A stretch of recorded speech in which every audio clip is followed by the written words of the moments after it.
I was hoping to be with you in Istanbul, but thanks to a fatality on the line, this morning I managed to miss my flight. So I'm very sorry that I'm not with you, but I hope that what I'm about to say is still of interest and relevance. So my name is Rachel Short and I sit on the UK Steering Committee of the 30% Club.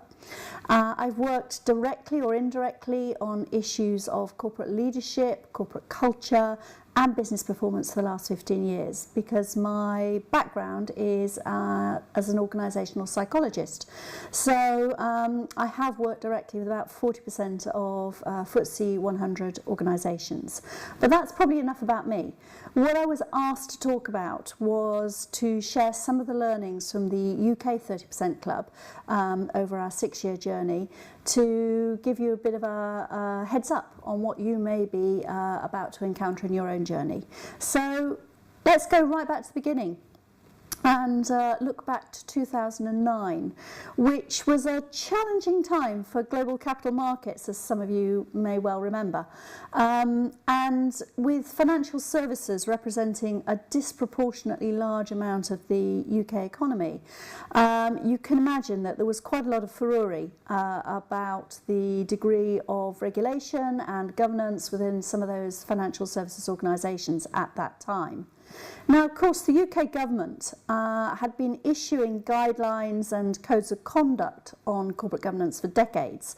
And I'm old enough to remember way back to 1992 when the Cadbury report first came out, which separated the roles of CEO and chairman, amongst other things. I mean, the Cadbury report was followed by a Greenbury report in 1995, which looked at directors' remuneration, a Hampel report in 1998, which was looking at corporate governance since Cadbury report had come out, the Turnbull report on internal controls around financial reporting, the Miners report, I actually worked with Paul Miners, in 2001 on institutional investment, and then the Higgs report in 2003 on the effectiveness of non-executive directors, and finally the Smith report in 2003 on the role of auditors and the independence of auditors.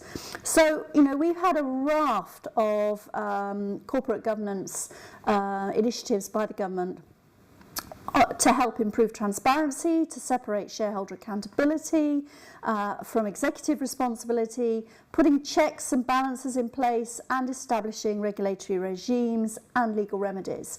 And that's all been good stuff in terms of, you know, shareholders' expectations of the boards of the companies they invest in.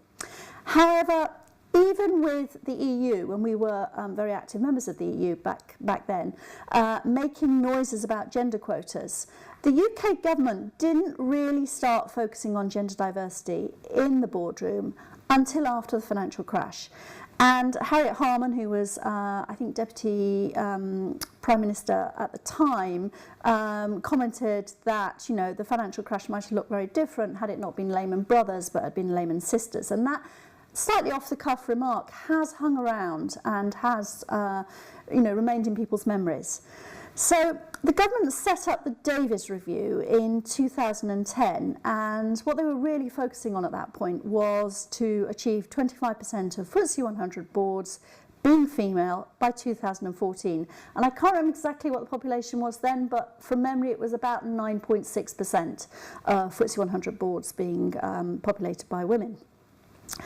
And at the same time as the Davies Review is being set up and wheeled out, there were a few brilliant women in the city, not least Helen Morrissey, Mary Gowdy, Brenda Trunowden, Tamara Box, a host of others, Melanie Richards, who were convinced that the right way to create real sustainable change on gender diversity was not through government regulation, but was to work with those in power to achieve change from within. And so a movement was born. And that was basically the way the 30% Club came about. And the 30% Club has always worked hard since then to work inclusively with those in power and involved in change at every stage. The club itself in the UK, it's a campaign. We're self-governing. We hold no money, we gather no revenue. To keep momentum, we have to put in a lot of active involvement. Everybody on the steering committee is leading something, and many of us have committed company resources to support the goals of the club, for instance, in sponsoring research or hosting events or just creating films like this. Over the 6 years since the club's formation, I think it's really fair to say we've been at the heart of generating slow but sustainable tremendous change in corporate boardrooms. We've gone from 12.5% to 27.9% of female directors in the FTSE 100, and there are now no longer any all-male boards in the FTSE 100. The proportion of female directors in the FTSE 250 is now 24.5%, and there are only 15 organisations in the FTSE 250 that still have all-male boards. We moved in 2015 to start focusing on the executive pipeline as well as the boardroom, and to spread our remit beyond the FTSE 100 to the FTSE 250. We continue to work hard to push for female gender parity and female representation both in the boardroom and the exec pipeline, and of course we're expecting to have an update on how successful we've been tomorrow with the publication of the Hampton-Alexander Review. We're anticipating it's going to be about 19.4% in the exec pipeline, but we'll wait and see. So we continue to work hard with the investment community to apply shareholder pressure. And what do we think has really contributed to some of the change that I've just highlighted in terms of the number of women in the boardroom and the exec pipeline? Well, I think there are 5 real key things that I would like to highlight for you. First of all, a measurable goal attached to a timeline.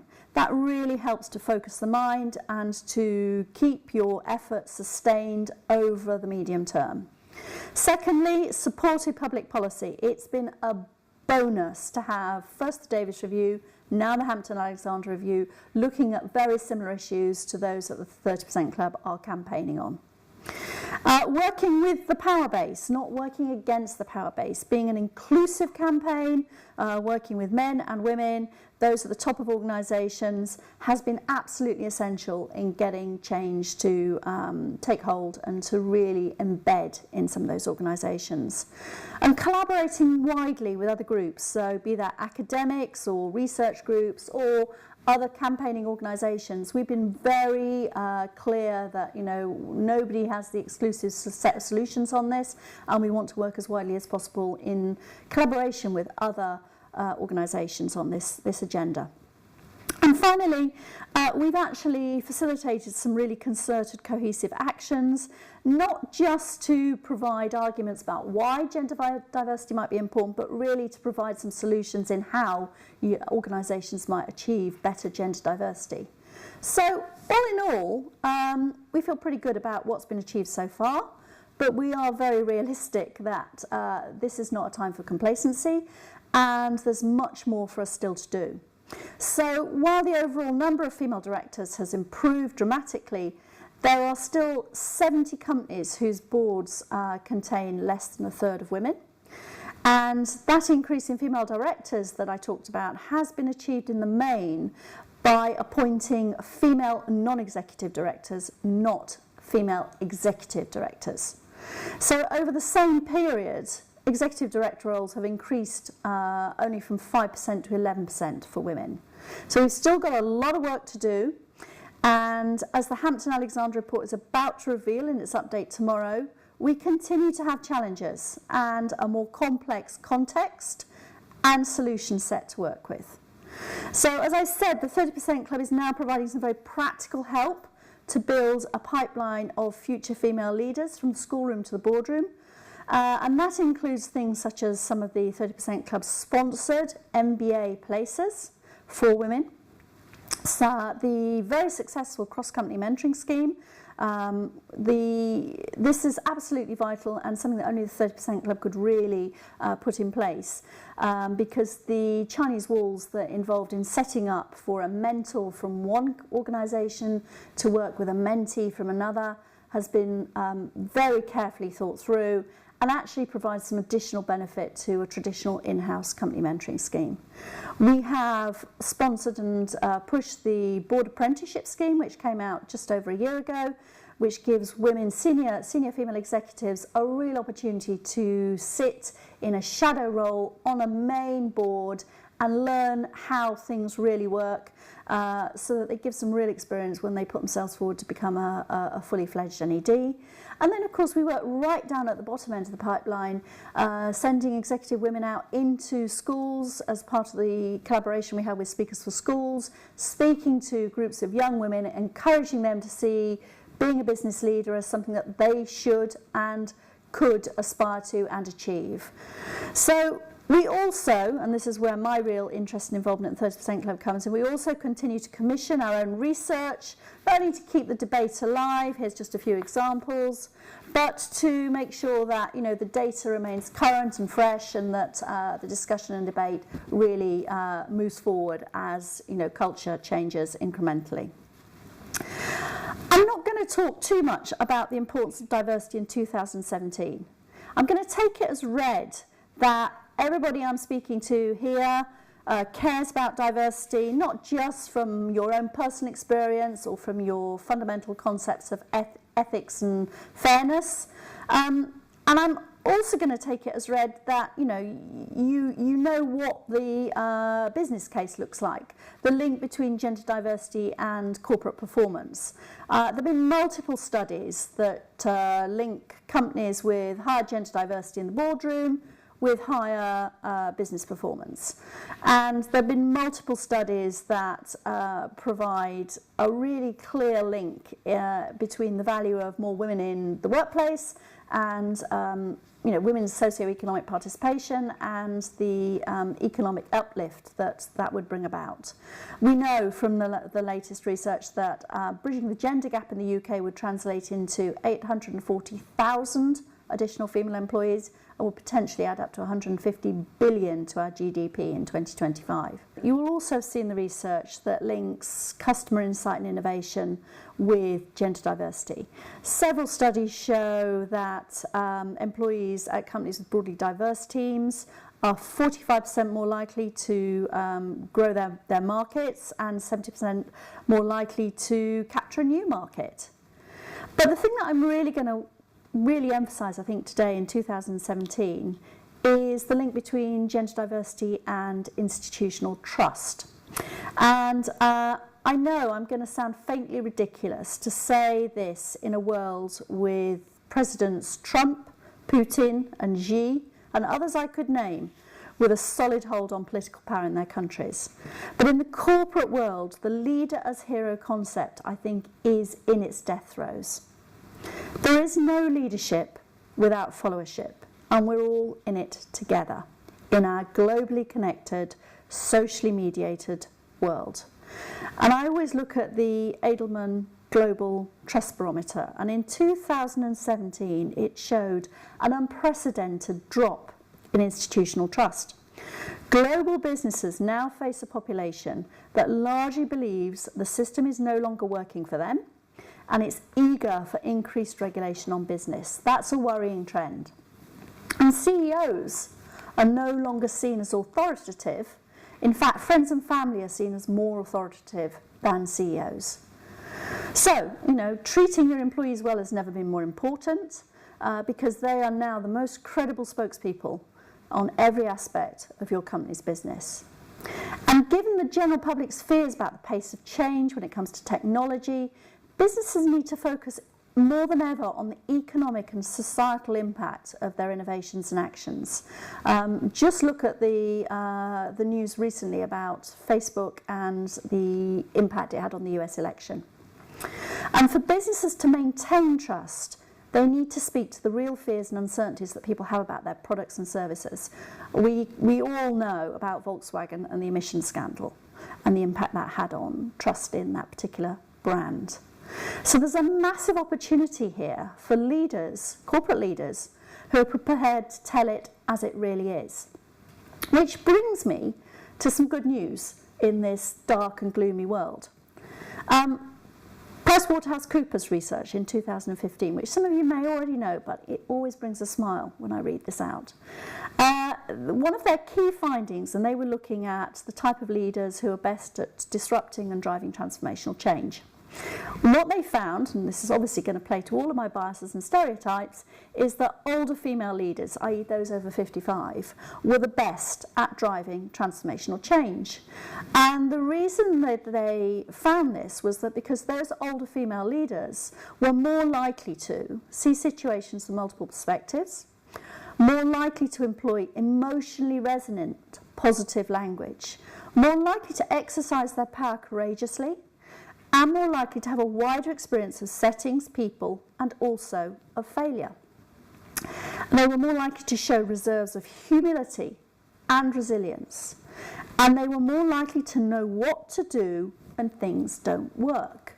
And they all sound like pretty good traits for organisations that are facing into the economic headwinds of uncertainty that we are facing in the UK with Brexit and other organisations in other parts of the world are facing. Helena Morrissey talked about the zeitgeist when the 30% Club was set up, post-financial crash zeitgeist. I think it's equally arguable that we have another real zeitgeist in today's VUCA environment, where reaching for familiar, simple solutions might feel right for large corporate organisations, but actually is exactly the wrong thing to be doing. Moving from a traditionally male-oriented culture to a more gender-diverse culture is a challenging and complex journey. I absolutely get that. And it needs careful management. Social cohesion is very comfortable. Diversity in all its forms is less comfortable. Starting at the boardroom or the exec team level, those diverse teams need support to make them work. Diversity in terms of race, gender, age or tenure can bring a variety of problems, including communication difficulties, low team cohesion and a high turnover of team members. More women in the boardroom is not a quick fix for anybody. Gender parity in the national culture plays a key role on how women are expected to behave.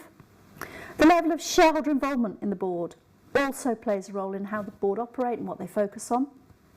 The board's focus on stewardship, corporate social responsibility and long-term strategy formulation also play a role in the expectation of the value that female directors can bring. So where is the 30% Club in the UK going from here? Well, let's recap. We continue to have government support for more gender parity in business. The Hampton-Alexander Review is providing clear expectations for investors, search firms, CEOs and reporting bodies. The business case, I think, is pretty well established and is out there. Diversity improves overall business performance, productivity, access to talent, performance of that talent within the company, and innovation, particularly around the customer. We've seen chairmen and the few chairwomen make changes at board level, but we know that CEOs are finding it hard to make similar changes in the executive pipeline. We still see women being welcomed into the boardroom for their breadth of perspective, interpersonal diplomacy, ability to provide challenging insights, caution and risk alertness. Interestingly, these are all the same behaviours that women are being developed to drop or to minimise whilst they're in the executive pipeline. We see many, but I have to say not all search firms living up to their own code. Some are still prioritising their placement fee over the diversity of the candidate shortlist. We don't always see investment management firms voting in accordance with their gender diversity policy. And we're working with through the investor group to continue to apply pressure. We see some CEOs chasing diversity targets, i.e. trying to hit their numbers, rather than focusing on creating an inclusive culture, which is much more likely to make their diversity a sustainable target. And in recent weeks, I think I have to say this, given the Me Too campaign, we see just how much harassment and bullying is still directed towards women at work, in all walks of life. And that remains a challenge, something that still we have to stop. So we know we need to do more with managers on how to manage diverse teams, where people's reference points and ways of expressing themselves and fundamental levels of comfort will all be very different. So we've got work ahead of us. But I know that everyone here is intelligent and gets this agenda as important. We're all human. We're all doing a lot of this campaigning in addition to busy day jobs. So my words of advice, and they may sound very obvious, is don't expect the journey to be smooth. There'll be moments of frustration when it feels as if your effort is reaping very little return. But with passion, with commitment, and being really clear what it is you're trying to achieve before you start, you will certainly start to create a coalition of others who feel the same way. Build in a couple of actions that you know are going to generate visible success quickly. The Search Firms Code of Conduct was one of the things that I think the 30% Club in the UK managed to build in fairly early on, which had a massive impact. And then finally, bring others on board as quickly as you can. And I would say here, given that I know there is discussion of quotas in Turkey, commitment is far more valuable and ultimately more sustainable than compliance. So we in the UK, we really look forward to following and supporting your progress over the coming months and years, and we're always here for any of you who want to reach out and get a little bit more insight and understanding of some of our own learning from our mistakes and failures. Thank you very much. I hope you have a great evening.